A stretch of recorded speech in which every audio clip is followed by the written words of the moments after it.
সুভাষিস দা, আমরা একটা rapid fire রাউন্ডে যাচ্ছি। আমি এই শব্দগুলো বলবো, শব্দটা শুনে আপনার মাথায় যা আসে তাই বলবেন। নো চিটিং দাদা, ওকে? আচ্ছা ওকে। র্যাপিড ফায়ারের প্রথম শব্দ দাদা।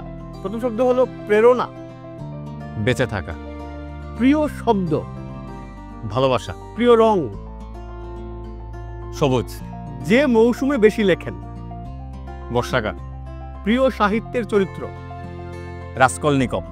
প্রিয় গান। এবার আমায় ডাকলে দূরে।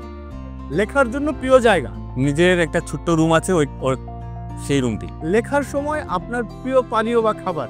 চা। দাদা, আপনি ধরেন গভীর মনোযোগে লিখছেন, তখন কেউ আপনাকে ডাকলো, তখন কি মনে হয়? খুবই বিরক্ত হয়। খুব সবচেয়ে সৃজনশীল সময়। গভীর রাত। লেখালেখি জীবনের বড় ভুল। ভুলটাই আবার মানে শুদ্ধ থিয়েটার করতে আসাটা। প্রিয় কবি। রবীন্দ্রনাথ, না তিনজন বলবো। বলেন। রবীন্দ্রনাথ, জীবনানন্দ, নজরুল। দাদা, মাতৃত্ব। সৃষ্টি। দেখেছিলাম জল। প্রচন্ড রোদ। যৌনতা। প্রেম। অপছন্দ করি। কপটতা। যে বাক্যটি বলতে চাই জোরে। স্বপ্ন দেব। দাদা, অনেক ধন্যবাদ আমাদেরকে সময় দেওয়ার জন্য। তোমাকে ধন্যবাদ শিমুল, তুমিও কবিতায় থাকো, অনেক তৎপরতায় থাকো। দাদা, অনেক ধন্যবাদ।